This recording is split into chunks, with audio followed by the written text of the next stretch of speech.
All right, my computer just clicked 5 p.m. I will call the June 11th Executive and Finance Committee to order. Roll call, please, Mr. Kalish. Carroll. Here. Grenish. Here. Manning. Here. Gill. Here. Glassburner. Here. Turk. Here. Frank. Williamson. Here. Cooley. You have a quorum. Okay. Nobody for invocation, correct? No, sir. Pledge of Allegiance. Mr. Kalish, you gonna lead us with that? Sure. Sure. I pledge allegiance to the flag of the United States of America and to the republic for which it stands, one nation, under God, indivisible, with liberty and justice for all.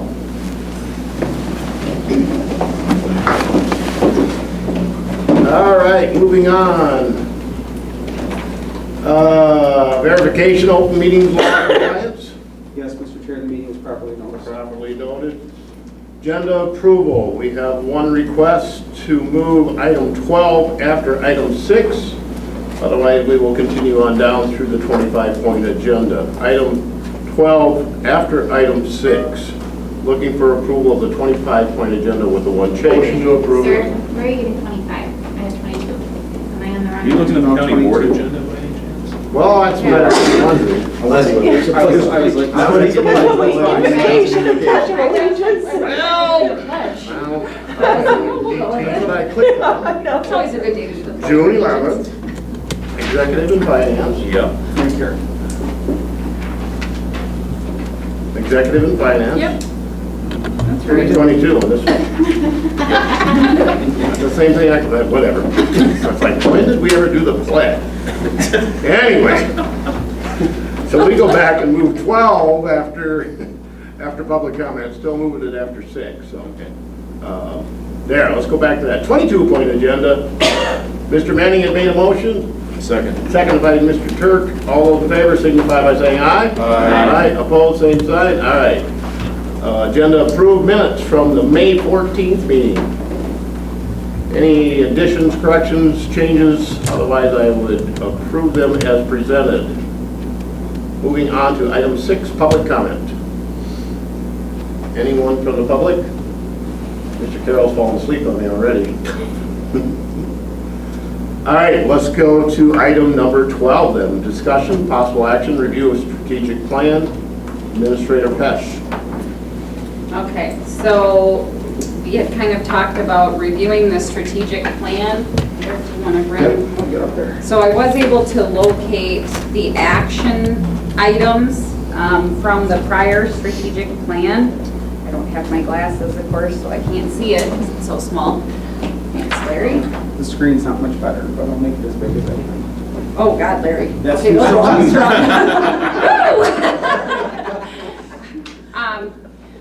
And so I went through and highlighted on my copy the things that we are actually in process of doing. And it turns out that we have a lot of these in process or kind of covered. So with that too, I went through the strategic plan framework to see kind of where we were and what the prior goals were. And if you look at the focus of the strategic plan, it was defining problems for the Richland County Board of Supervisors is the need to choose which services and enterprises it will financially support. And the business of the county, and it says the primary causes of the county's financial issues stem from an inability to make hard choices and focus its effort through intentional action. It must choose which discretionary services to abandon while simultaneously investing in community and economic development efforts to grow its population, community, wealth, and tax base.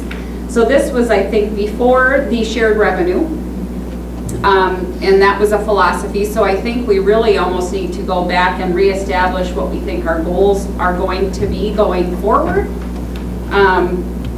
You know, the organizational goals, create finance, HR, and maintenance department. Well, check, we've done that. I got the draft procurement policy back from Andy Phillips today, so that's another goal we can check off. We're doing really well with that. Evaluating the needs of an enterprise resource planning system, we've got that on the agenda today. Biannual review of committee structure with the possibility of consolidation, we have taken care of that this year. Evaluate the concept of merging departments within the county. We have actually done some of that as well, with probably more to come. Improving financial practices, that's something that we are addressing. Workforce growth, you know, I think then this is where Tessa will come in to speak to the goal of evaluating wages and the market and all of those things. And that's really what we've been working on all day today, because we have had Tessa Melvin here from DDA to talk about our wage study. So I'm going to pause and let her present her piece, and then we can continue on with the strategic discussion. So you stand up there? Yeah, sure. Wherever. Perfect.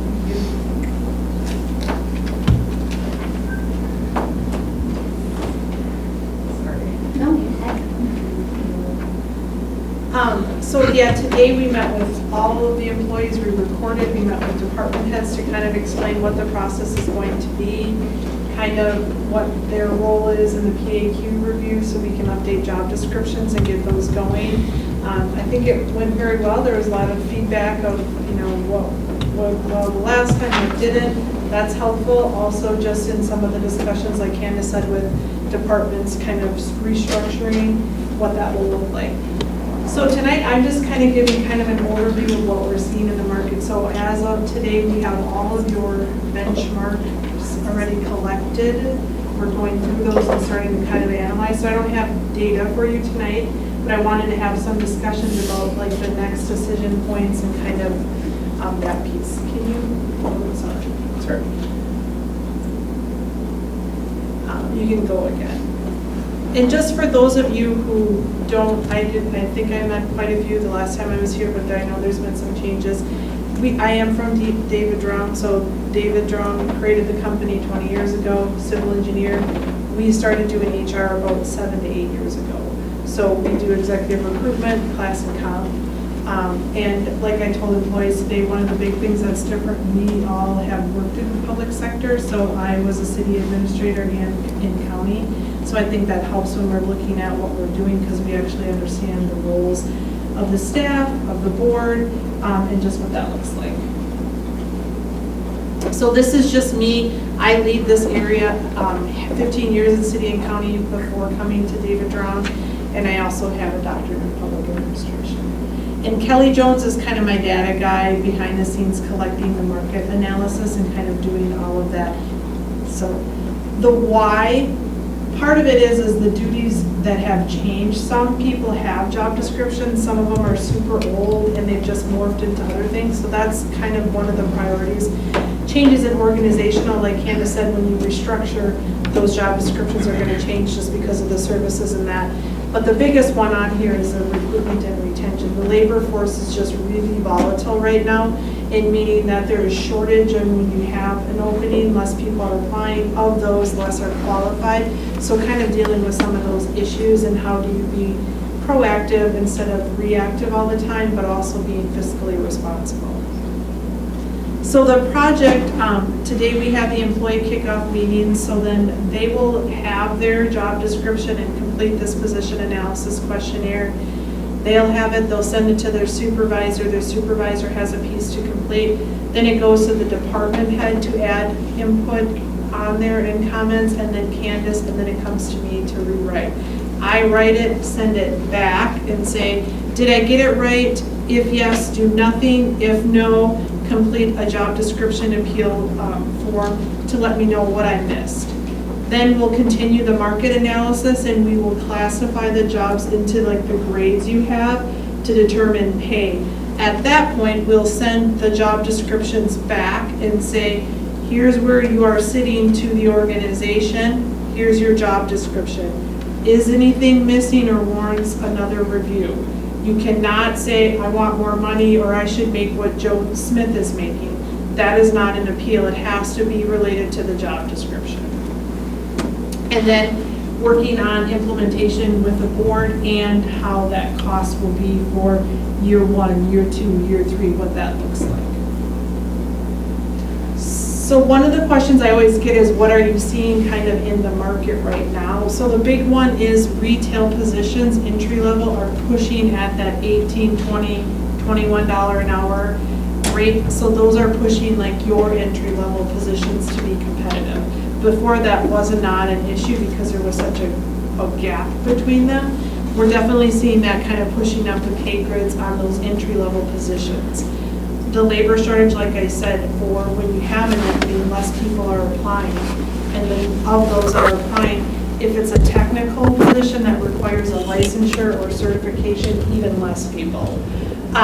Increased turnover in the public sector, there's just more people leaving, not just for retirement, but just being done or whatever that looks like. That was not anticipated. And then, as you know, as you're doing this study, so are other entities. So it is a snowball effect. I know you'll never catch up because there's always some movement, but what you want to do is be at a place that you're comfortable with and then maintain that within a variation of percentage.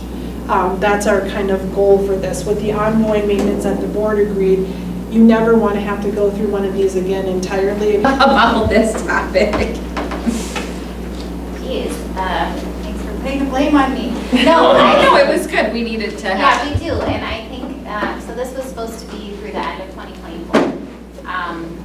I think that it's just important that we keep looking at this and that we look at updating it. I know, and this is addressed to our county chair, I know when you spoke about why you wanted to run, you talked about moving us as a board into being more visionary, and I think that this really plays a part in it. I felt like in the last process, I think the board overall and the administrator did a really good job of taking what we were saying, and you can look at that now and look at how much that directed where we moved on from there. And as Candace mentioned, we had a lot of changes since that last strategic plan. It was before we had the increase in shared revenue. We were in a much bigger budget crisis, so it really framed the way we were looking at it. Things have shifted a bit since then, so I think as a board, we need to shift then what is our vision and what is our focus for the next 3 years, and how are we going to create a roadmap for not just our current term, but the next term of board supervisors that come on to keep moving forward. And I think that's a really big part of our job as county board supervisors. So I think historically the strategic plan hasn't been as important to people. I think that it needs to be more important in the future. So that's just my plug for, please let's make this a priority. I don't know if that would be this specific board or if we need to make another committee for that, but it will need to get addressed. Well, and if I may, Yeah. Mr. Chair, I think that pending the outcome of our feasibility study that is coming in July, I think that also may drive some of our priorities and what we're looking at. The results of this wage study and the fiscal impact that that may have. I know we have a new emergency manager / ambulance service director that has some ideas of improving that service to our county. So again, I think there may be some other things at play. So I do think it would be good to revisit this and start thinking about, okay, what does this now look like and what does it now mean? Anybody else with questions, comments on our current strategic plan? Anything else on that? Well, and what I can do is I can get this document and try to color code it now, what is done and what is still outstanding, and get it in a bigger font that we can actually read. And then we can bring it back. And if I may, I know on the administrator page, it has a link to the strategic plan and the work plan, so then if it's updated there, then we just all have access to it at any point. Yeah, the work plan that's there isn't even color coded. I don't even think it's this current, so. No, I found this one after a lot of digging through a lot of different versions. I was like, oh, there is one. Yeah. So yeah, we can work on getting that done. Good ideas. You ready to move on to number 7 then? Resolution approving purchase of finance, payroll, and human resources software from Tyler Technologies. Now, I know you all approved this last month, but after some initial engagement with Tyler and some additional engagement with staff to make sure that we had everything that we needed, we had to add a couple of modules, which did make the cost go up. It was about $13,000, Larry? About $13,000 difference. It's not a huge difference, but I still wanted to be honest and transparent.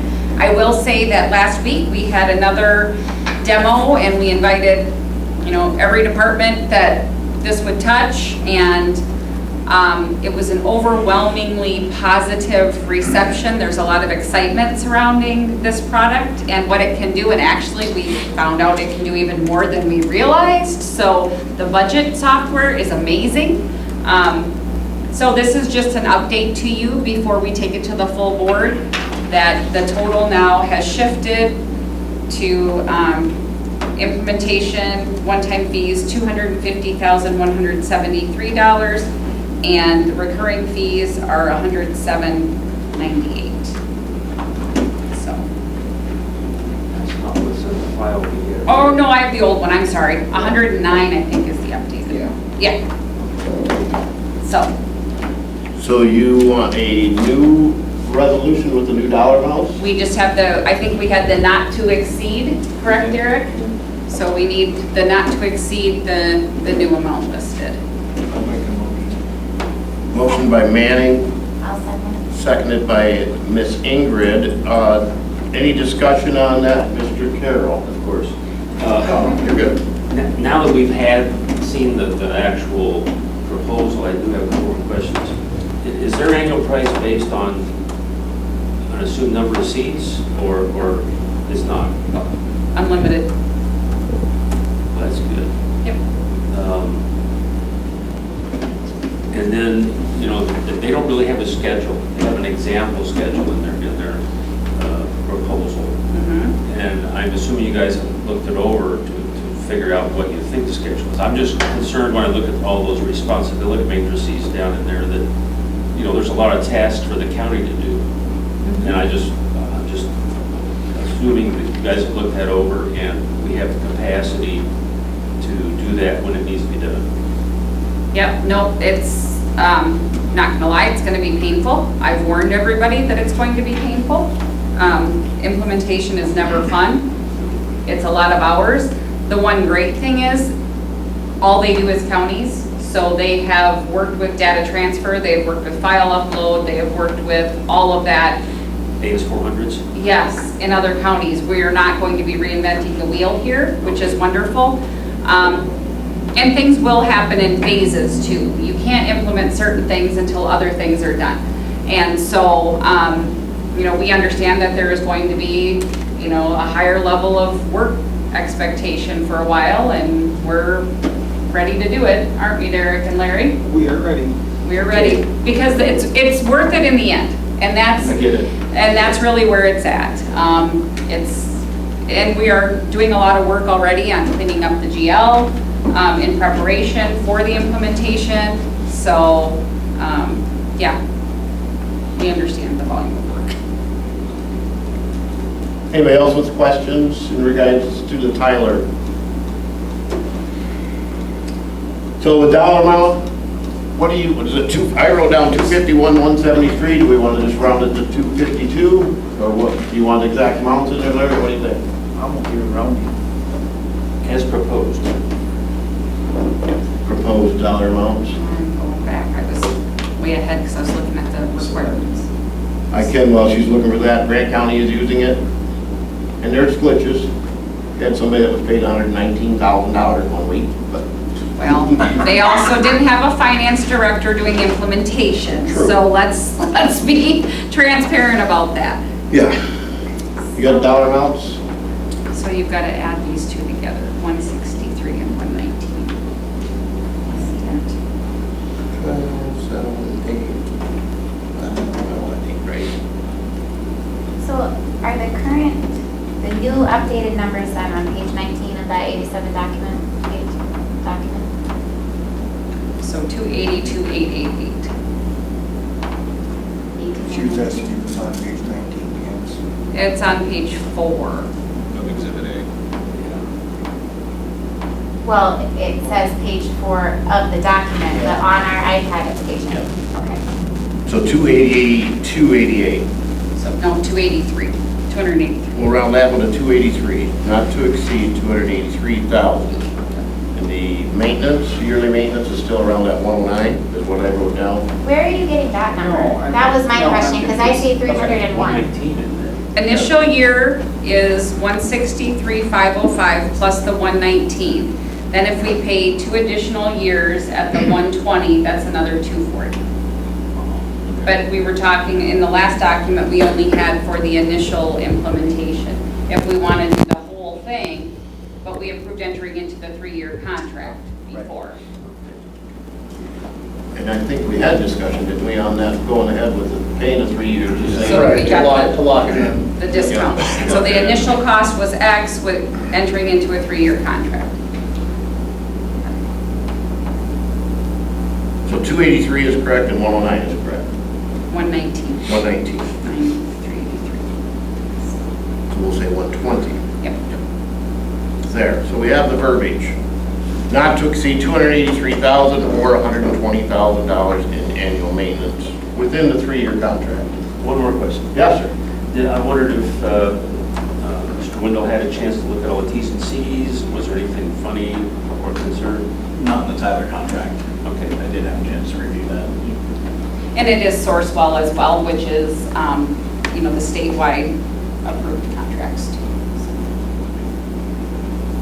Okay, we're ready to vote? All those in favor of the 283 and $120,000 signify by saying aye. Aye. Opposed? No? All right, that has been approved.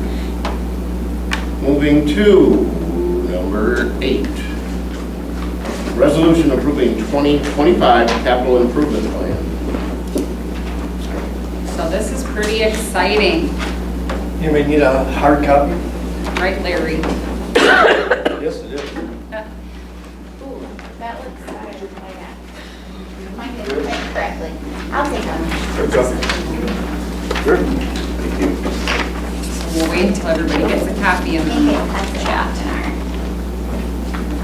iPad. I have an extra, I'll take it. You sure do? Thanks. Thank you. Okay, so the trend of short-term borrowing started, how many years ago, Derek? 2019. And it was supposed to be kind of a Band-Aid for that year and turned into an every year thing to fund our capital programming. And that's really not how we should be operating. We should have a fund to draw from that we are putting money into every year that is self-sustaining year over year. So the goal when we started this last year was to start reducing our borrowing. Last year we went down to what, $1,010,000 from $1,050,000. Correct. Well, what you'll see in front of you is that this year we will be borrowing $601,200. How does that happen, you say? So, when we started this, Derek and Larry and I sat down and I said, we realized that there wasn't anybody, we didn't have anybody on staff yet because we didn't have a finance director to check in to see that money was actually being spent, how projects were coming along throughout the year. And I said, I think we should just audit this. And so we had them pull data and realized there was a ton of money that had never been spent. So we paid money to borrow money for projects that then were not done. Which, not great, right? So when we sat down and everybody started filtering in their capital improvement requests this year, the first directive that we kind of said is, if it absolutely does not need to be done, especially if it's something to do with upgrading things in this building, hold off. because we just don't know the status of what's gonna come out of our feasibility studies. And we don't, if we have to come back and add something in, fine, but let's go as minimal as we can on those things. And so the department heads did an outstanding job of being realistic in their asks. We said, you know, things like the squads and the highway trucks, obviously, we don't want to skimp on those. But if you look at the remaining CIP from prior years column, you will see that in 2021, there was only about $7,400 left. But in 2022, there was $144,000 that was not used. In 2023, $278,550, and in 2024, yet to be spent, $417,000. So that means we have $847,000 still waiting to be spent. So then it was conversations with the department heads, and we said anything 2022 and earlier, that money is no longer there for you to spend. We're going to put that into Fund 45, which is our new capital fund, where we are starting to build that money that we can use year over year. So for the 2024 CIP, there's nothing that was committed but not yet spent? That is, there's stuff that's committed that's not yet spent. We're not taking that money away yet. That's just a tally of where we're at year to date. Based on the $1,010,000 that was borrowed, there is still $417,422 that has not been spent. Or committed? It's committed. Oh, it is committed. All of it's committed. We don't do anything for short-term borrowing that is not committed. It is for specific projects that the department heads want to complete. I think I'm using the wrong term. What I mean is that even though they haven't spent the money yet, in other words, they haven't cut a check, some service has been rendered or some. No, not all of those projects have been completed yet, no. Right. But we're anticipating that they will be completed Right. this year. So that's money that won't be available in 2025 is what I'm saying. Correct. Okay. Correct. So- And the direction has been given that if you do not spend your money this year, it is gone. Okay. It goes into then the capital fund, and it's gone. So currently, how much money do you have then in this pool from the previous years? Is it the 278? No, it's the $847,466. But you just said that some of that 417,000 will be spent. It will, but it's still in there right now. There's about But everything up until 2024 will not be spent this year, correct? Or it is? Well, if you look over, some of it will be spent, yes.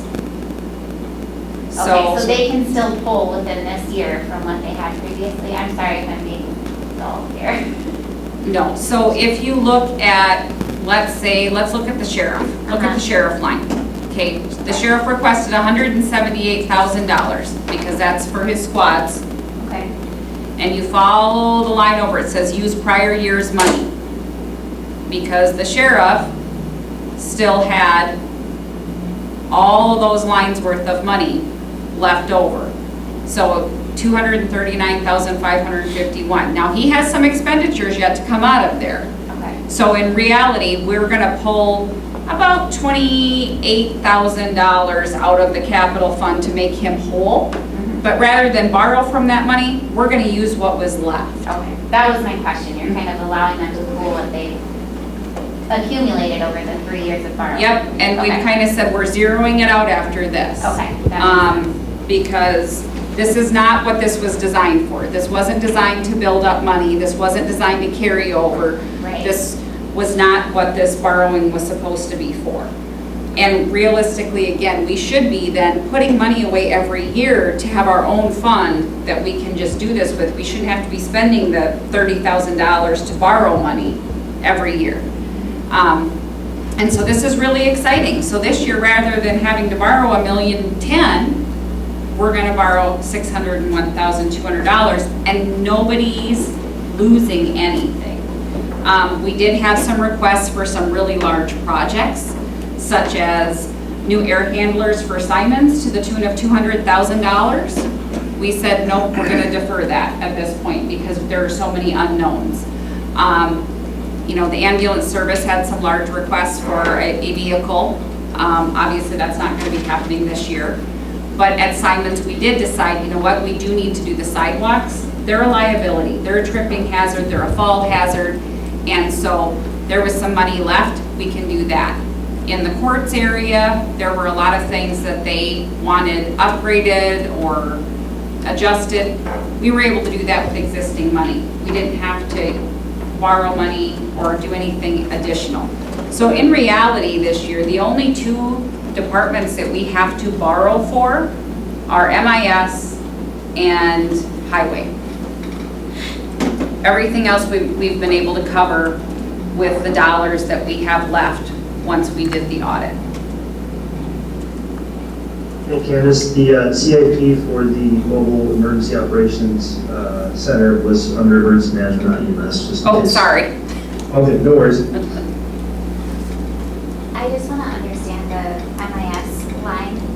So they're asking for 101,000 for next year, correct? Correct. So all of these accumulated money that they have thus far is things that is already marked for this year?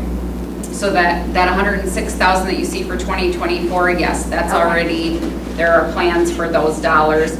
And the 2022 money that's left, you know, we're doing an Office 365 project. Okay. So again, So what is that 193 on the end there then? that's what's sitting in there right now, Okay, total. got it. Add up all the lines straight across. Well, not exactly. Right? Because you've got that, she went under budget, or Right. she went over budget, so you've got to take Yeah. $30,000 away. That's how you get that total. Okay. Questions for Candace Or Larry. or Larry? Is the goal to not have short-term borrowing in the future, and how long do we anticipate it's going to be before we can reach that goal? Well, we don't know yet. Okay. You know, last year we put almost 300,000 in? Yes, yes. And then we've added some since then as well. And so now this year, you know, so last year was the first year we actually did that. I said, why don't we should have a capital fund, you know? And so this year, through the budget process, depending on where we're at, we hope to add some more.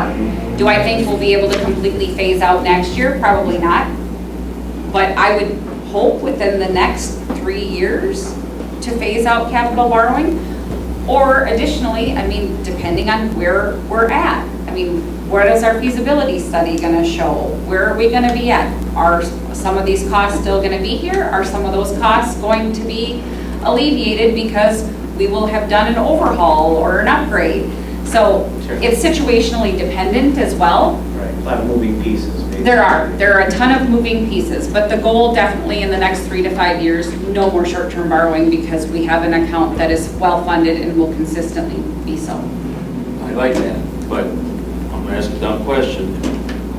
We're allowed to take tax levy money and put it in a capital improvement fund like that, and build up another fund? Yeah. Okay, I just had to ask. Mr. Chair, Yes, sir. just to get a little background of this, this is something we started doing in 2019 because we were bumping up on our levy limits. We couldn't levy any more operationally to be able to fund some of these improvements. But state law allowed us to borrow the money and then put that right on the levy and pay it back right away, so that we were able to generate additional revenue for these capital purposes. There's a list of certain things you can do it for. And that's what these purposes were identified, paying for squad cars, computer improvements, things like that. So we got into the habit, because our levy limits were so tight, that, okay, well, we can do about $1 million a year. What can we do with that money? Which isn't a good way to plan. Right. And so with the relief we've gotten from shared revenue and not being quite so tight in our operational budget now, hopefully we can move away from having to borrow and just slapping that extra cost on the county property tax levy for debt service, and fund it more operationally, which is a much cleaner way to do it. So we're not actually borrowing money, we're sort of, it's like a, what do you say, a budgetary thing that we're sort of. It's a budget maneuver for Okay, sure. okay. Yeah. So Yeah. we're not going It's, to borrow. we do have to go through the process of borrowing money, and as Candace has said, that costs money to do. Right. Yep. right. But we determined at the time to be able to have the flexibility to fund some of these, you know, a couple $100,000 here and there, and put an extra $500,000 into highway reconstruction. It was worth it to be able to do that. computer to pay more. One way to look at it. 2020. But we're getting closer to not having to do that, and that's the main thing, is we're planning, we're being proactive instead of reactive. That's our whole philosophy now. Well, that's awesome. I make a motion to approve the capital improvement plan. Motion by Ingrid. Second. Second by Mr. Mark Gill. Any further discussion? What do you want the resolution to approve as presented? Is that good enough for you? Mr. Kalish? Yeah, the motion to be able to approve the capital improvement plan is presented, that's all the resolution. Okay. If there's no further discussion, all those in favor signify by saying aye. Aye. Opposed, say no. All right. CIP has been approved. Moving on to number 9 to the agenda. Resolution approving the Sheriff's Office purchase of a new mobile and portable radios for the new radio system. Item number 9. So I guess I'll give you a short version of where the request is coming from. Obviously, we have the new radio system incoming. Knowing that, I did an inventory of our current radio equipment at my office to figure out what would work or could be made to work on the incoming system. So what I'm looking to do now is use money that we have already borrowed, talking about capital improvement money, that I'm not using for its intended purpose. So we had borrowed enough money to purchase 3 squads this year. I purchased 2 squads. So I'm looking to use some of that remaining money then to purchase radios that'll work on the new incoming system.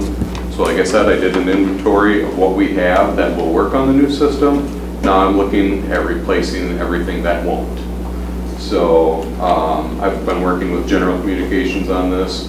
We're getting special pricing for the radio equipment. It's a special pricing that we're getting because we're doing the radio project with them. So I've got my inventory done. I've got quotes back for them at the radio equipment that we're looking at getting. So now I'm just looking at shifting that borrowed money towards this project. Got a question for Clay. You mentioned there'd be some radios that would no longer work. We're always short of radios out at the fair time. Would the ones that's no longer working be something we could use out there? Any of the equipment that I'm phasing out, like even to some extent, like when I've been replacing squads, a lot of the squads that I'm replacing have radios that won't work on the new system. So we'll say in this instance, Josh gets one of my old squads. I can give them that squad with all the equipment in it, and then they could turn around then and reprogram that radio to work on their channels.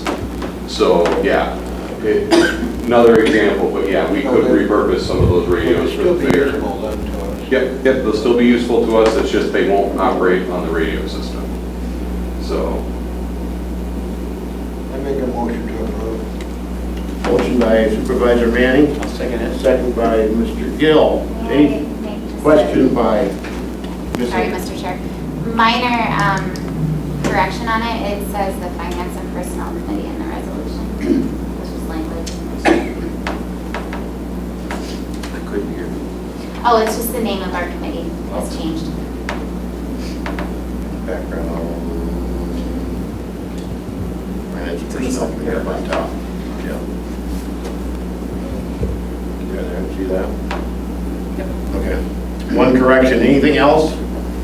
Otherwise, all those in favor of approving the resolution? Sure, I had a question. Yes, sir, Mr. Carroll. Do we know if there's any other radios out there besides the sheriff's that still need to be changed because of the cover project? I can sort of answer that. So ambulance will have radios. I don't know what their inventory looks like how many they'll need to change. And if Mike is still listening, he may have a better idea of that than I do. But they have applied for a grant. It's actually a regional grant, is my understanding, and that could help fund those radios. And again, it's a grant. We don't know that they're going to get it. But yeah, they're the only county entity that I'm aware of that will need to migrate to this new system. Highway should be able to operate on their existing radios. It's just us and ambulance for county entities. Yep. So from the EMS ambulance standpoint of radios, so we do have a bit of radio inventory. It has been historically best practice for us just due to budgetary constraints that we have always purchased used equipment. Most of the portable radios we currently have now are actually recycled from the Los Angeles Police Department. Our gross inventory on 800 megahertz capable radios is not in a great spot. We'll be completing our radio inventory at the end of this week to confirm what is capable on the new system. And any further recommendations on that or discussion on that will be presented to the Joint Ambulance Committee at the end of this month. So I've got my communications specialist person here working on that, working through that for us now. But I won't have an exact number or grand idea until probably end of the month. Thank you, Mike. Perfect. Any further discussion, questions? If not, all those in favor signify by saying aye. Aye. Opposed? No? Okay, number 9 is complete. Radios. Number 10. Discussion, possible action, rental of office space in the community services building. Number 10. So that's on me, Mr. Chair. I was directed to prepare the lease agreements for the two entities that wanted to lease space in the community services building. I was unable to do so by tonight's meeting. I was able to speak with, remind me of his name from the foundation. Greg, I actually saw you today. He came in today. And confirmed with him that my philosophy of keep it simple, stupid is going to be acceptable to him. So I don't anticipate it will take me too much time. It's simply a matter of finding that time to sit down and get it worked out. I would anticipate having it prepared by the board meeting if this committee wants to forward a recommendation to allow the rental. Otherwise, I would be willing to come back next month and present you with the language for review. His timeline, does he have one? He would like to be in by the second week of July, which may be tight anyway. So I can work with Mike and see what we can get done. Committee? Let them handle it. Do the KISS method. Keep it simple. Yes. So I would entertain a motion to allow Mr. Wendell to draft, and between the administrator and Mr. Wendell, we give our approval to let them go ahead and come up with the agreement. So moved. Motion by Supervisor Carroll, seconded by Supervisor Rennish. Any further discussion? If not, all those in favor signify by saying aye. Aye. Aye. Opposed? No? All right. 10 is out the door. Number 11, review of ARPA allocations. So this was discussed at the last meeting, wanting kind of an update. Correct me if I'm wrong on that, but on our ARPA expenditures and how much was left. So at this point, you can see what was allocated, what has been spent, what has not been spent.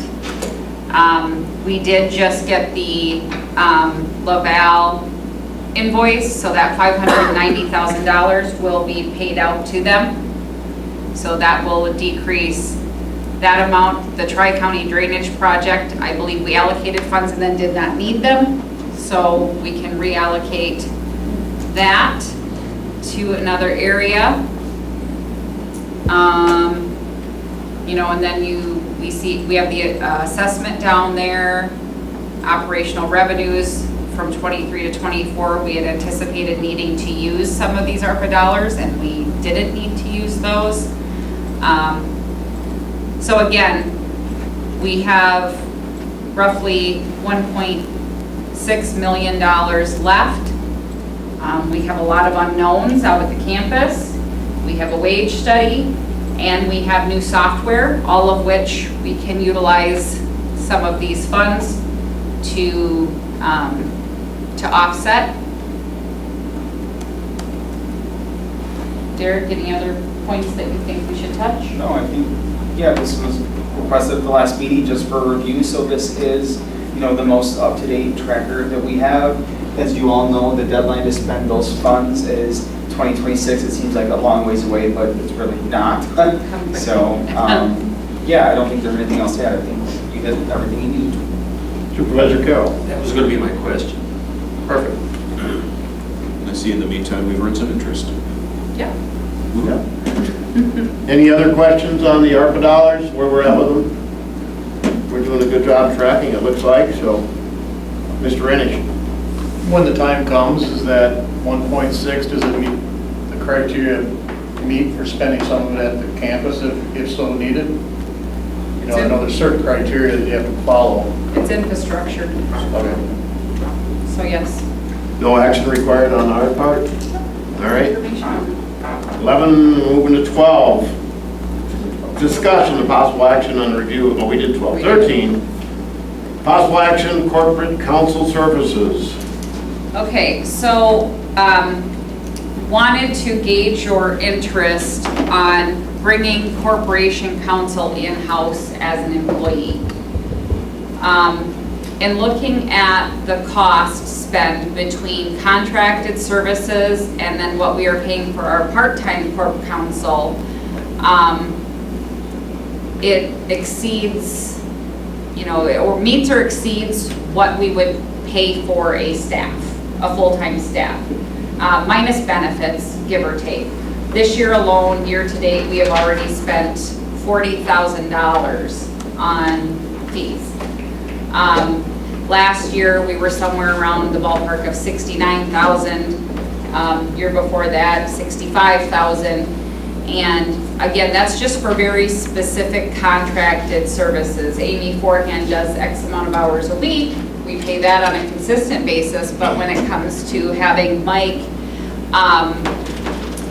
it's very specific, only for certain things, where for that amount of money, if he were a staff member, we would have his undivided attention at all times, all day, every day. So, wanted to gauge the interest of bringing him on as a staff rather than a contract, because I think it would benefit the county. I think that with the volume of large projects we have going on, with the need over at Human Services, with the need in our child support area, I think it would make a lot of sense. So that's my feeling on it, but I didn't want to move forward in pursuing it until I had a chance to discuss with the group. Now, this year, the campus must have consumed a lot of your time. Once appointed as negotiator, it actually reduced the amount of time because a lot of what I was doing regarding the campus was chasing all of the various communications that were occurring without any coordination, which is why I proposed that in the first place. I expect that once the reconfiguration committee begins its work, I will get busy with that again. I think we'll need to be evaluating the legalities, the potentials of all the different proposals that are coming in. But no, that was not my primary focus this year. Or would we still have to share you with the city? Not as he becomes a full-time county employee. That's what I mean. I mean, I would be a county employee, so that would be up to you. And so yeah, exact numbers, in 2021, we spent $39,725.59. In 2022, $64,495.72. 2023, $73,215.98. Year to date, we're at 40, so that number is intending to climb, I would guess. So again, at what point does it make sense to have a full-time staff rather than contracting for limited hours and paying the same amount of money? And that's where I'm just looking at efficiency and effectiveness for the needs that we have. Things are not getting less complex, they are getting more complex. Every contract that needs to be reviewed, every policy that needs to be written and reviewed, those sorts of things. Mr. Carroll. Sounds good. But I guess I wasn't clear on what beforehand doing, and would that no longer be needed? Correct. May I speak? Yes, go ahead. You know, I guess for somebody who has for 20 years done everything that the county's asked and more, the fact that this was a discussion that was not even had with me prior to being brought to the committee really upsets me. I have gone beyond what is contracted with me. I'm contracted for 8 hours a week. I guarantee I put in twice that for free for the county. This was set up before I even got here as a benefit to not only the DA's office, but to the county. Because they couldn't recruit people for my position at the DA's office to stay if it wasn't going to be a full-time position. So the position was set up for 80% for the state, 20% for the county. When I originally started in the county, all I did for that 20% was represent child support in the child support arena and the mentals. That grew to me taking on the guardianships when Ben left, and then taking on the CHIPS and TPR work. And at one point, I was the director of the child support agency because that's what needed to be done. Then when that was taking on more duties, went back to just being the attorney and taking these other roles.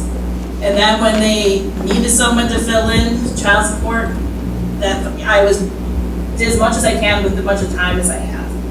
I understand the need that the county may have, but there's also a reason why having two and having a backup is important. Things happen in mentals, children's, that need immediate attention. If one person is not here, there needs to be somebody available to do that. There also comes a point when there are conflicts that one person can't handle that they need to do. So I just think that having this discussion with not talking to somebody who's done this job and has been around longer than anybody else in this room is irresponsible and very offensive to me, and I want that to be known. Thank you for your comments, Amy. Questions for Amy, anyone? Further discussion on this committee? Mr. Chair. Mr. Carroll. So, after hearing that, I mean, what these tasks that Amy's been doing within revert to Mr. Wendell then, and that's, Well, that's what we would explore. This is simply a conversation to explore Right, okay. moving forward, and if it is something that the board wishes me to do. Again, no decisions have been made. This is purely to decide whether or not we want to explore this option or we want to maintain status quo. Because it needs to be explored because budget Is coming. coming, so. But if there's no interest in going down this road, then I'm not going to spend the time to go out and get all the other job descriptions and get the data and do all of that work. If you would like to maintain the contract the way it is, paying hourly for services rendered and keeping Amy on in her current capacity. My question would be, if you went a full-time staff, then it would be one person. We've got two now, and it would be one person could handle that as a full-time. You know what I'm saying? That remains to be seen.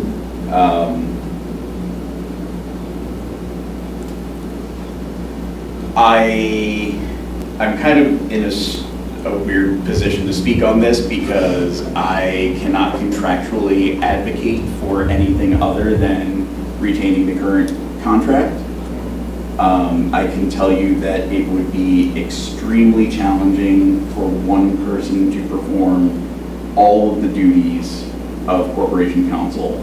To Amy's point, for an involuntary mental commitment, from the minute the officers detain a person, you have 72 hours to get into court for the first hearing. You have 14 days after that. You need to arrange the witnesses, line up the evaluators, get the reports in, ensure that those are properly filed, or the case gets tossed. With guardianships, you need to work closely with HHS. That's sometimes, depending on the complexity of the case, either an hour-long meeting during the month if they're, not super complicated, and it could be, several hours. I can think of one particular case that 20 plus hours this year, just me alone dealing with one individual, and we've got 100 something on guardianship and protective placement. So I alerted Amy to this conversation because I wanted her to be able to speak, because one of the reasons that I'm able to be at so many meetings and handle so many things for the county is because I don't have to be dealing with the HHS stuff. That was something that was delegated to her before my time, that I've always trusted her to handle capably and competently. I think that there are things that can be improved, but that's true of anything. So could one person do it? And I guess the question would be, can I do it? I do not know that it's not in my best interest to give you a solid answer to that. Well, I can read between the lines, and I'm just looking for, the question I have is the most efficient decision for the county? And for what I'm hearing from both of you is that it's probably not. I would anticipate having to work far more hours, but it would end up being the county would get more service. So right now, if I come up with a great idea to solve a problem, I can't do anything about it because I have to be concerned about good stewardship of the county's resources.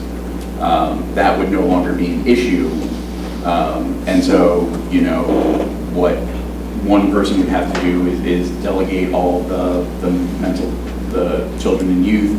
That would be a block of every day, and then plan my evening around meetings all through the evening, and then I'd have to figure out the time to draft the documents that you'd like to review and look at all the contracts and everything. So there's a reason we have two now, and I think that putting all of it on an individual, if for no other reason, then yeah, if one individual is there, they get sick, or they get hit by a bus, as my favorite example, who backs them up, who has any awareness whatsoever of the various cases going on? Mr. Chair? Yes, Mr. Turk. I'd suggest that maybe we could explore what it would look like to have a full-time employed corporation counsel. Whether that means we have only one attorney or not, we shouldn't necessarily predefine, but take a look at what it would look like. It would seem that we have plenty of work to go around. So maybe it does make sense for us to still have a full-time employed corporation counsel while still maintaining a backup deputy in that role. So we still have two people, but have an employee versus a contracted service provider. That was going to be my request as well, so thank you. Mr. Gill. I agree with that, and I think it's also our job to be as efficient with our resources, and we need to explore possibilities, but also try to be sensitive to the people that have been longtime employees and have done that. So, I think exploring possibilities to me seems like a reasonable approach. So. And even if it's not a money saver, if we're getting better service out of it, then that's a benefit. It's not just about money. Well, and backup services. Yeah. People need time off. Okay, Yep. I think I have my You're good with marching that? orders, thank you. right. That's what I asked for. 14, discussion and possible action, memorandum of understanding with neighborhood housing services. Item 14. So I don't know that we need this. I don't think we have any action here. No. We're just not there yet, so there's further No. discussion with that. so. No, I think we can skip over this. All right. Back to item 15, looking like discussion and possible action payment method for county board supervisors.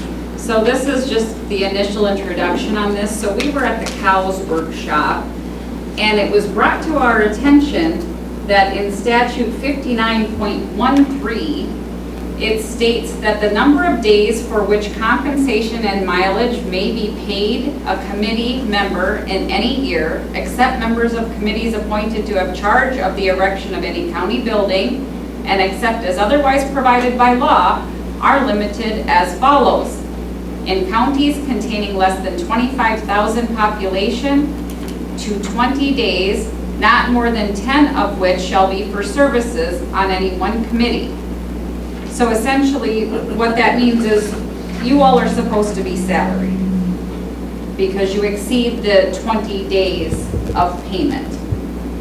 And so we need to start discussing and thinking about that because I do not think that we are in compliance with the statute. Are other counties do it or wrong? Yep. Okay. There were a lot of wide eyes when that happened, when that discussion was had.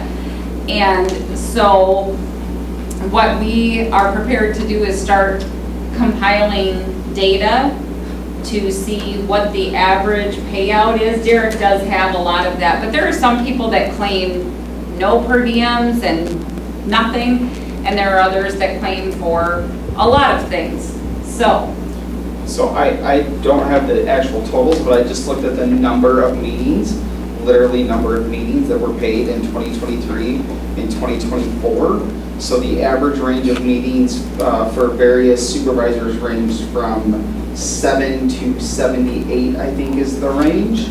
And in 2023, we had 324 meetings in January through May. We're at about 293 so far, so we're halfway through the year. So, I don't know, 20-some difference from last year, but those are the number of meetings our per diem was paid for in 2023 where we're at 2024. So we will gather some more data and bring it back, but we wanted you all to be aware. I do have copies of the statute if you would like to take one. But again, totally shocking, a little bit eye-opening, kind of one of those things that, oh boy, I guess we need to look at this. So we're gonna be part of the wage study then? A little bit different wage. A little bit different. I always wondered why, if you was, at the roll call, they were present, maybe we come up with some kind of average on a per diem, which I've never turned in per diem, and then they just paid knowing that they was at that meeting.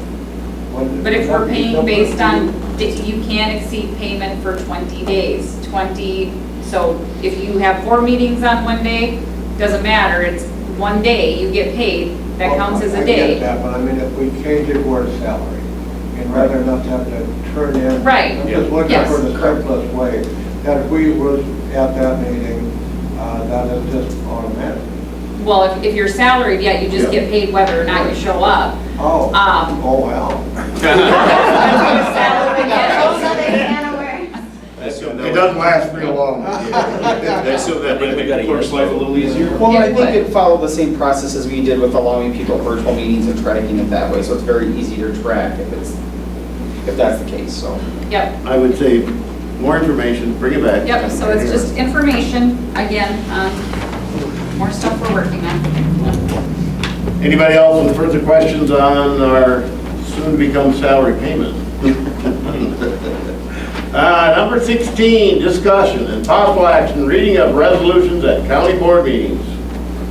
I will take this one, Mr. Chair. So I just want to note we have campus configuration meeting that's supposed to start in 2 minutes, 6:30. So this I spoke with Chair Turk about the idea of me not reading the resolutions as I have. At the county board, you all have them before you on this thing called an iPad. There's also this thing called the internet in which they're all available. They're now numbered, which they weren't before, so I was just curious if we could maybe shave off 5 minutes of me reading what you already have before you and discussing the resolution without me reading it. That's it. And I didn't want to make that decision independent of input from the board, so we brought it here, see what everybody thinks. Not good for the media. Not good for the media. That's Okay. not my thing. What about somebody that's just watching on TV? Originally, back in the past, the clerk used to have to read the agenda before we approved it too. We discontinued that practice a number of years ago. Other thoughts? What do you think? And now Derek does not read the whole resolution. He reads the now therefore be it resolved. And then if it's incredibly detailed with facts and figures, defers to the printed copy for that. Good point by Mr. Perry. Joanne, your thoughts? Any thoughts? Well, radio's different than Right. visual. You have access. I go online and look at the packet, and I can follow along. I do like the fact that, I remember coming to meetings, and the whole resolution was read. And I'm like, oh, God. Now that he cut it down, that helps too. Anyway, Rod, any ideas on how we could remedy that? I know we've got another meeting starting in now. Well, the way you're doing it is okay, but to cut that out, I don't know if people would understand what you're even talking about. Do you know how many listeners, viewers you have? No. Okay. Table it, well, not table it, but bring it back. Mr. Derek. I can continue as is. It's really okay. It doesn't need to take any more time. Just put it out there. We'll leave it alone for now. We can always revisit it. Fine. I'll check with other counties, but I believe they don't read them either, so. Andy Phillips had said that not many other counties do. Yep. 17, discuss and review cost sharing revenue formula. So this was at the request of Supervisor Gill, and so there's a very limited piece of this entire statute, which is 79.02, that talks about shared revenue distribution. But again, it's a very kind of ambiguous formula that we really don't fully understand. But we did put the entire statute in there for your review. Okay. Thank you, and I think it's got a huge impact on all of the stuff that we're talking about here. It does. And for us not to understand how they're doling out this money, I think is not a good place to be. Yeah, well, and I don't think anyone fully understands it. I think it's intended, the state likes to hide behind formulas and things and not fully explain how or why they come to how they're funding things or how they're distributing, which is unfortunate for us as counties sometimes. The biggest limitation on its impact before it was limited to the increase in net new construction on your county's property value. Not just whether your property values went up, but net new construction. And we always had to wait in nervous anticipation for the state to tell us what minuscule percentage Richland County had. And we, over the last few years of the old formula, we saw maybe an additional 20,000 or so we could tax based on net new construction, which was, looking at our total tax levy, was a negligible percent. You read it word for word and you tell us what you think. Yeah, I'll work on that. We have a second Steve Carroll on the committee. Very valuable. Thank you, very good ideas.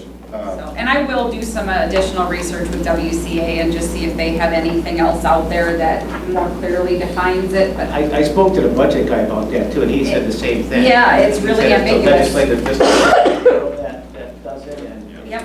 but he said, we really should know how this thing. Yep, exactly. Any other points on that? Otherwise, we'll move to 18. Discussion, yeah? Or are we just gonna take a while? Do we want to? Well, Larry, everybody. how fast can you be? Well, it's all up to you. Okay, I think Larry can get her done. All right, we're gonna talk about Pine Valley Community Village 2023 audit. Anybody need a hard copy? Is it in our folder? There it is. So Pine Valley's budget, their audit was presented to the Pine Valley Committee, but has never really been fully presented to the executive committee or to the board. So this is just to increase that transparency, make sure everybody's getting the information. So I've asked Larry to just do an overview of what the auditors presented. With that, this is just a summary of the audit. Their audit's done a little earlier than ours, so they already got their 2023 audit issued. So we're just going to go through it just a little bit. First slide here on page number 2 this is their balance sheet. This is their assets. The balance sheet is like a picture of time. This is as of 12/31/2023. So this is a picture of time as of that date. You can see I just highlighted some of the things that I kind of want to talk about. You can look at their cash. Virtually their cash from in 2023 went up by about $700,000, which is good news. The receivables went down by about $400,000. The accounts receivable are virtually from the rooms, from Medicare, Medicaid, those types of things. They went down to that. That's an asset, so you would think that would be bad. The cash going up is good. That's an increase in asset. The accounts receivable going down is actually good, because that's actually collecting their accounts receivable in a more timely fashion. So they actually did a better job of collecting their accounts receivable. And they may have a little bit of less of accounts receivable, but it's a better job of collecting. That's just a couple of things on the assets. On the other side of the balance sheet is the liabilities. There we go. And just a couple of things that I'd like to point out. This is the liabilities. These are virtually what the debts, the accrued liabilities, the payables, those types of things are what liabilities are. I've highlighted a couple of things just to point out that we paid about $1 million worth of debt last year off of Pine Valley, and we're going to pay about $1 million of debt again this year. So we're on track for paying about $1 million a year off their debt. Okay. If you guys got any questions, just please feel free to ask. This is just a high level. This is 80,000 square feet above, so it's really high level. So if you got questions, please let me know. Again, this is the income statement, revenues, expenses, and changes in net position. Their total operating revenues, as we can see, they had a great job in the total operating revenues. We're up about $750,000 in 2023 versus 2022, which is excellent. Unfortunately, their operating expenses, mainly attributable to the nursing services, were up about $1.4 million. So their increase in their operating expenses went up about 1.4. Their increase in revenues went up about $748,000. That left them with a net operating loss in 2023 of about $968,000, which is about $668,000 than they were the year before. And mainly it's due to those two equations that the revenue did not increase as much as the expenses. Any questions on that? And if you go down to on the bottom here, if you go back to that slide there, sorry. If you look at the bottom where it says transfers, that's virtually what the county puts in. That's what the county subsidizes for their payments for the Pine Valley. Virtually what the county puts in. You can see the county sent them, for 2023, the county sent them about $1.47 million, and Pine Valley sent us back about $300,000. So in 2023, the county put cash into there about $1.2 million.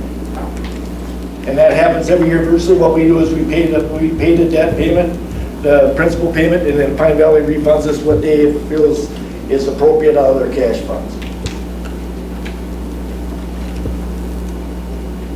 And that is pretty consistent. Every year we budget that out. It has been increasing, so I will say I give Pine Valley credit for that because they have been increasing that contribution, but it still nets out to approximately $1 million a year. This next one is virtually Pine Valley operating income loss per resident day. I just put this in there because you can kind of see this is what the actual loss is per day per resident of Pine Valley. And you can see as it goes back in 2022, we had a very good year. As you can see, and I think, and Teresa's here, so she can correct me if I'm wrong, but in 2022, I think we got a Medicare increase, and our expenses did not catch up with our Medicare increase. So you look at that, we got a revenue increase without an increase in expenses to follow it up. The Medicaid increase that goes from July 1st, so July 1st of 2022. So it wasn't the whole year. The whole year. But then it's carrying forward as well into 2023. 2022? 2022, 2023. Thank you. So part of it was the Medicare, and part of it was just a hold on the cost of the expenses. Yes. Because as you can see, it did, our revenue went up to $394 per room in 2022, and our expenses only went up about $8, and our revenue went up about $60. So that's where we get my head. Again, I know this is quick, and I know everybody wants to get out of here, so I'm just doing it quick. You got any questions, please feel free to ask. This is a comparative operating expenses and revenues. You can see that the revenues are going up, but you can see that the revenues are in the orange. You can see that the revenues, that the revenues are in blue and our expenses are in orange. You can see that they're continue going up. The revenues continue going up, but the expenses continue climbing and continue climbing in excess of the revenue. So they've been doing a good job in increasing the revenues. Unfortunately, the expenses have been keeping right up with them. So I know that they're working on their occupancy now and increasing those revenues even more. So hopefully those will come around and make that switch. Last one is just kind of a pie chart, kind of breaking down the revenues by the source. Medicaid, Medicare, Medicaid's 52%, Medicare is 24%, private pay 14%. As you can see in there's the dollars associated with them all. Yes, sir. Back on the operating income or loss per resident per day. Yes, sir. Those on the expense, is the debt service in on that, or is that separate? No. That wouldn't. That's only operating. Okay, So right. that's service not even.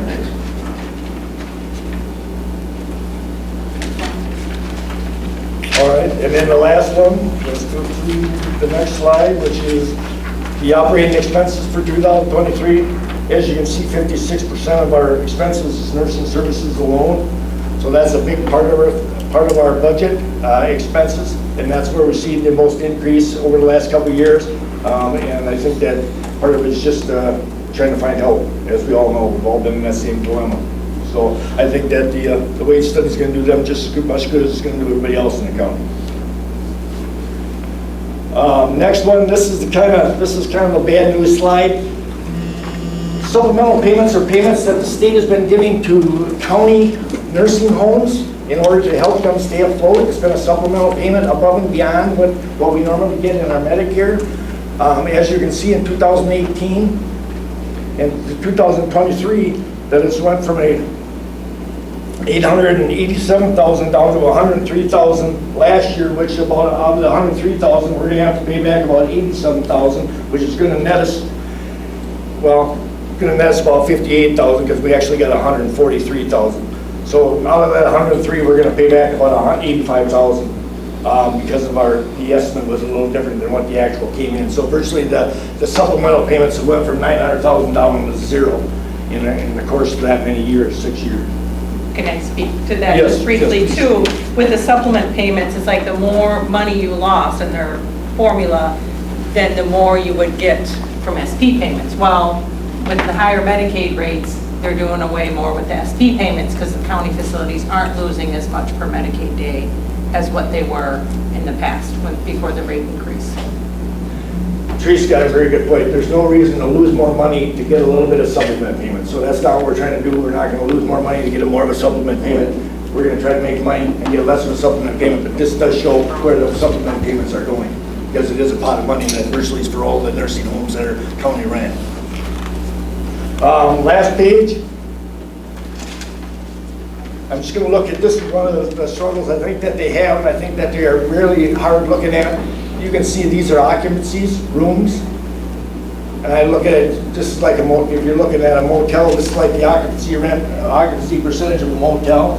And if you go down to that second set of numbers there in that second chart, you go from 2018 about a 94, 95% occupancy, you go down to an 80% occupancy. So you lose about a 14% occupancy in that 6 years. That's a killer, I think. I think that's part of their revenue problem. I know that Teresa said you guys are working on that right now, trying to get those rooms filled. So, questions? Nobody with questions for Mr. Carroll, go ahead. Just quick. My understanding has been that the staffing is the bottleneck for not being able to increase the occupancy. I don't believe that. I believe we have a whole wing. We got probably 20, 21 rooms on the skilled side. then I think that we have adequate staffing that we could facilitate. Well, and they have Additional done the folks up. contracted staffing when needed. I think Yep. that it depends a lot on the census hospital, and I think what they're seeing lately, the hospitals aren't having as high of census, which feeds our admissions. The CBRF does often feed into the SNF, you know, if they start there, they may come over, but. So I know they have staffing issues, and I think everybody's got staffing issues. I don't think the staffing issues are attributed to their occupancy. We haven't had to turn people away because of lack of staff. Good question, Steve. Any further questions for Larry? Thank you, Larry, for the quick update. Moving to number 19, Board of Adjustment appointments. Are we doing any of that tonight? No? No, so we need to make some appointments to the Board of Adjustments. Derek has put out a call for any interested board members to please let him know. Otherwise, we do need to look out for some citizen appointees because we need at least 2 additional on our Board of Adjustments. Thank you. Correspondence, any of those? Anybody? Mr. Derek? No? No, none. Future agenda items? Anything from the committee? Mr. Chair, so it was brought to my attention in a recent review that in our previous committee structure, the Rules and Strategic Planning Committee was specifically designated as the Ethics Board per our ethics ordinance. That language is not found in our current committee structure. There is an implicit assignment of those responsibilities to this committee. However, I do think it would be beneficial to make clear and to just spell it out, to adopt a resolution at some point in the future, specifically assigning that responsibility to this committee or whichever committee that the board feels appropriate. Very good. One item for the agenda next time. Yeah, right. If nothing else, I would have a job for Supervisor Manning. Motion to adjourn. Motion by Manning, second by Renish, who spoke up first. All those in favor of adjourning until next month signify by saying aye. Aye. Opposed? Nobody opposed to adjourning. We will take a break for those that are going to stick around until next. Campus reconfig, isn't it? Yes. I have no